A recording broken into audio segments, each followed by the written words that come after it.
अस्सलाम वालेकुम guys, this is Amreen Shaikh from Amreen fitness. आज जो मैं आपके लिए अब टॉपिक लेकर आई हूँ वो बहुत ही कोई इम्पॉर्टेंट टॉपिक है और अवेयरनेस के लिए बहुत ज़्यादा ज़रूरी था, यानी कि वर्कआउट ड्यूरिंग प्रेगनेंसी। बहुत बड़ा मिसकंसेप्शन है ये, स्पेशली हमारे यहाँ, कि वर्कआउट नहीं करना चाहिए प्रेगनेंसी के दौरान। खुदा खास्ता मिसकैरेज हो जाएगा या कोई भी ऐसा मिसहैप हो सकता है, ऐसी कोई भी बात नहीं है। वर्कआउट बहुत ज़्यादा ज़रूरी है ड्यूरिंग प्रेगनेंसी, आपकी हेल्थ के लिए, आपके बेबी की हेल्थ के लिए। इस पे हम डिस्कस करेंगे आज।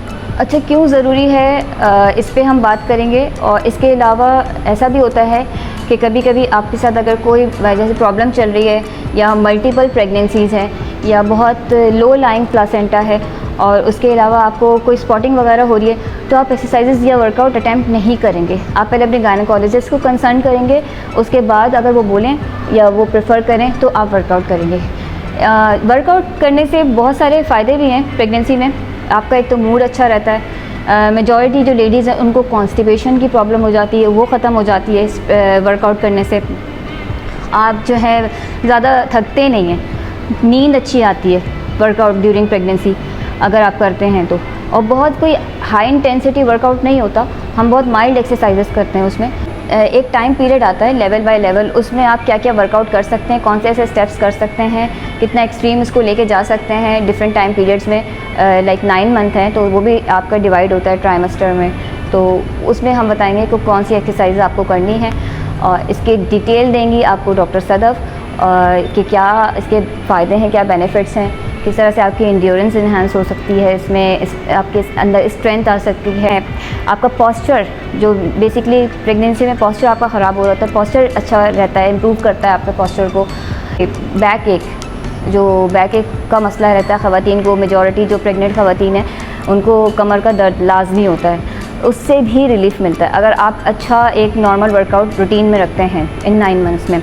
ये हमारे यहाँ नहीं होता, लेकिन बाहर ममालिक में बाकायदा ख़वातीन को, प्रेग्नेंट ख़वातीन को वर्कआउट प्रॉपर्ली करवाया जाता है। तो चलें आइए हम इस बारे में डिटेल में बात करेंगे डॉक्टर सदफ़ के साथ। वो आपको ज़्यादा बेहतरीन तरीके से गाइड कर सकती हैं कि क्या इसकी बेनिफिट्स हैं, क्यों इम्पॉर्टेंट है और कब नहीं करना चाहिए वर्कआउट अगर प्रेगनेंसी आपकी कॉम्प्लिकेटेड है। जी, तो हम मौजूद हैं डॉक्टर सदफ़ के साथ। डॉक्टर सदफ़, क्या हाल है? अस्सलाम वालेकुम। वालेकुम अस्सलाम। कैसी हैं आप? अल्लाह का शुक्र है। जी डॉक्टर साहब, क्या है ये, मतलब हम एक बड़ा मिसकंसेप्शन है हमारी, जो क्लाइंट्स हैं वो भी आती हैं तो वो यही कहती हैं कि नहीं अब हम प्रेगनेंसी में तो वर्कआउट नहीं करेंगे। एक बड़ा वो बना हुआ है कि वर्कआउट करने से हमारा मिसकैरेज हो सकता है, जबकि ये सिर्फ यहीं पर है। हमारे बाहर ममालिक में तो बाकायदा इसकी प्रॉपर एक्सरसाइजेस करवाई जाती हैं, तो इसके क्या बारे में आप बताएंगी? प्रेगनेंसी में वर्कआउट बिल्कुल नॉर्मल है, इसमें कोई किसी भी किस्म का कोई हर्ज ना मदर के लिए ना फीटस के लिए। हाँ, अलबत्ता कॉशन कहाँ पे आती है, जहाँ पे वो लोग, कुछ लोग होते हैं जो पहले से वर्कआउट कर रहे हैं, कुछ लोग होते हैं जो फ़र्स्ट टाइम वर्कआउट यानी एक्सरसाइज की वर्ल्ड में एंटर हो रहे होते हैं और वो प्रेग्नेंट है साथ साथ। वो कौन लोग होते हैं जो ओबीस हैं, जिनका वेट बहुत ज़्यादा है, उनको एडवाइस किया हुआ है कि आप अपना वेट लॉस करें। जो हाइपरटेंसिव डायबिटिक हो चुके होते हैं ड्यूरिंग प्रेगनेंसी, तो उनको फिर हम वेट लॉस एडवाइस करते हैं ड्यूरिंग प्रेगनेंसी, जिसमें माइल्ड एक्सरसाइज आती हैं। मगर वो ख़वातीन जो पहले से एथलेटिक हैं या पहले से कोई भी वर्कआउट कर रही हैं, वो प्रेगनेंसी में अपना वर्कआउट कंटिन्यू कर सकती हैं। ये स्ट्रेनियस वर्कआउट जिसमें आपका हार्ट रेट 140 से ऊपर जाए, या फिर वो वाले वर्कआउट जिसमें ये पोर्शन इन्वॉल्व हो, बेली का पोर्शन इन्वॉल्व हो, लाइक क्रंचेस हो गए, प्लैंक हो गए, ये एडवाइजेबल नहीं है। यानी कोर ट्रेनिंग नहीं करें। कोर ट्रेनिंग आपके लिए सूटेबल नहीं है ड्यूरिंग प्रेगनेंसी। ओवरऑल बॉडी आप वर्कआउट कर सकते हैं, उसमें भी माइल्ड एक्सरसाइजेज इंक्लूडेड होंगी, बहुत हाई इंटेंसिटी नहीं करते। और क्या बेनिफिट्स हैं डॉक्टर साहब, प्रेगनेंसी को किस तरह से इम्प्रूव कर सकते हैं, इसके क्या लेके चल सकते हैं ड्यूरिंग प्रेगनेंसी? अगर हम वर्कआउट करते हैं तो हमें क्या फ़ायदे हो सकते हैं इसके? ड्यूरिंग प्रेगनेंसी देखें, वर्कआउट का सबसे पहला फ़ायदा तो ये है कि आपकी जो पूरी बॉडी होती है वो चेंज हो रही होती है प्रेगनेंसी में। ब्लड वॉल्यूम चेंज हो रहा होता है, मसल्स, लिगामेंट्स और स्पेशली पेल्विस का जो एरिया होता है उसको तो पूरी एनाटमी ही चेंज हो रही होती है। आपका पेल्विस वाइडन हो रहा होता है, फ्लेक्सिबल हो रहा होता है। तो इस टाइम पे अगर आप वर्कआउट करते हैं तो ये आप, एक तो पेन्स लोगों को बहुत कॉमनली होते हैं जो कि आप हम आम ज़बान में कहते हैं नलों का दर्द, जो लोग अपनी लेमैन टर्म में कहते हैं। पेट के नीचे वाले हिस्से में और थाइस के ऊपर वाले हिस्से के दरमियान में दोनों तरफ लोगों को पेन होता है, स्पेशली पैर ऊपर करने में। हमारी ज़बान में उसको राउंड लिगामेंट पेन कहते हैं। ये होता ही प्रेगनेंसी के दौरान है। तो वो ख़वातीन जो प्रेगनेंसी में योगा कर रही होती हैं, लाइट वर्कआउट कर रही होती हैं, स्क्वाट्स कर रही होती हैं, वॉक कर रही होती हैं, वो इसको एक्सपीरियंस नहीं करती, क्योंकि वो अपनी बॉडी को इतना फ्लेक्सिबल किए हुई हैं, अपना उनका स्टेमिना इतना बढ़ा हुआ होता है, उनकी जो जॉइंट्स होते हैं वो इतने मोबाइल होते हैं कि उनको इन छोटी मोटी चेंजेस से जो प्रेगनेंसी में आ रही होती हैं वो उनको इतना अफेक्ट नहीं करती बनिस्बत उनके जिन्होंने कुछ भी नहीं किया हुआ होता। फिर ये होता है कि हर 2 महीने बाद डॉक्टर साहब कमर में दर्द है, डॉक्टर साहब पैर में दर्द है, डॉक्टर साहब पेट में दर्द है, ये मसले उनके साथ फिर मुसलसल रहते हैं। एक तो ये बहुत इंपॉर्टेंट है, येस। दूसरा ये कि जो नॉर्मल बेनिफिट्स होते हैं विद प्रेगनेंट, आइदर प्रेगनेंट और नॉन प्रेगनेंट, ब्लड प्रेशर आपका कंट्रोल में रहेगा अगर आप हाइपरटेंसिव हैं, शुगर आपकी कंट्रोल में रहेगी अगर आप डायबिटिक हैं, वेट आपके कंट्रोल में रहेगा। आप एक प्रेगनेंसी का जो वेट गेन है वो 6 to 8 या मैक्सिमम 10 किलोग्राम्स पर प्रेगनेंसी, 10 किलोग्राम्स भी अपर लिमिट से ऊपर चला जाता है, 8 किलोग्राम्स होना चाहिए।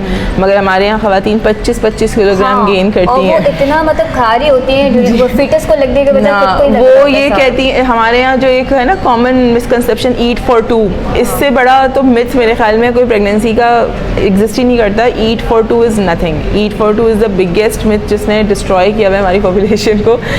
आपको एक ही बंदे का खाना खाना है, उसी में से अल्लाह मियां आपके फीटस को भी खाना देंगे, आपको भी खाना देंगे। ये कुदरत का निज़ाम है, आपको उसको अपने हाथ में लेने की ज़रूरत ही नहीं है कि आप 2 बंदे का खाना खाएं। इससे हमारी जैसे एंड्योरेंस भी बढ़ रही होती है, हम वर्कआउट कर रहे हैं कि एक बहुत ज़्यादा लेथार्जी कोई भी होती है। मैंने देखा बहुत सारी प्रेग्नेंट खवातीन बिल्कुल ही सुस्त हो जाती हैं जी। अब ये जाहिर सी बात है, हम वर्कआउट करेंगे, थोड़ी सी वर्किंग मिलाएंगे बॉडी में, तो कहते हैं कि होते हैं, खुद भी एक्टिव होते हैं, आपका बच्चा भी एक्टिव रहेगा। और क्या ऐसी जो प्रॉब्लम्स हैं या कॉम्प्लिकेशंस हैं डॉक्टर सदफ प्रेगनेंसी में, जिसके होते हुए हम ये अटेम्प्ट ना करें, मतलब एक्सरसाइजेज वगैरह ना करें, स्पेशली आप कंसर्न करें अपने गायनेकोलॉजिस्ट को? देखिए, प्रेगनेंसी से शुरू से अगर हम शुरू करते हैं, फर्स्ट ट्राइमेस्टर में अगर हम आ जाएँ, तो वो वाली ख़वातीन जिनको थ्रेटेंड अबॉर्शन हुआ हो, यानी जिनकी कभी ब्लीडिंग हुई हो, एब्डोमिनल पेन बहुत ज़्यादा हुआ हो, जिनको बेड रेस्ट एडवाइस हुआ हो, इंटरकोर्स अवॉइड करना एडवाइस हुआ हो, तो वो एक्सरसाइज ना करें। वो जिनके पहले रिकरेंट मिसकैरेजेस हुए हों, 2 या उससे ज़्यादा मिसकैरेजेस हो गए हों, वो नहीं करेंगे exercise.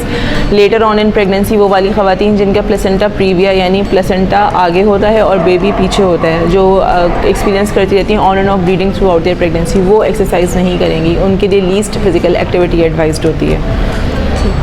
Thank you so much doctor Sadaf, आपने हमें बहुत ज़्यादा काम की बातें बताई, और हो सकता है ये आपका जो मिसकॉन्सेप्शन है वो दूर हो जाए कि प्रेगनेंसी में वर्कआउट नहीं करना चाहिए, या खुदा न खास्ता इससे हमारा मिसकैरेज हो जाएगा, या कोई भी XYZ इसके नुकसानात हैं, ऐसा कुछ भी नहीं है। इस मज़ीद आपसे इंफॉर्मेशन लेते रहेंगे इसके हवाले से। और हाँ, इसके हवाले से हमने नेक्स्ट वीडियो भी अपलोड करनी है कि कौन सी ऐसे एक्सरसाइजेज हैं जो हम ड्यूरिंग प्रेगनेंसी कर सकते हैं। वो एक्सरसाइज में बाकायदा आपको परफॉर्म करके दिखाऊंगी नेक्स्ट वीडियो में, और ताकि वो आप अगर जो भी हैं इसमें पीरियड्स में, टाइम पीरियड में प्रेगनेंसी के, तो वो आप अटेम्प्ट कर सकते हैं।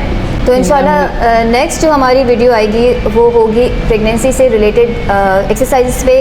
वो कौन से एक्सरसाइजेस हैं जो आप बेसिकली ट्राइमेस्टर्स पे कर सकते हैं। इस तरह की मज़ीद इन्फॉर्मेटिव वीडियोज़ देखने के लिए आप हमारे चैनल को सब्सक्राइब करें। Do like, share and comment also.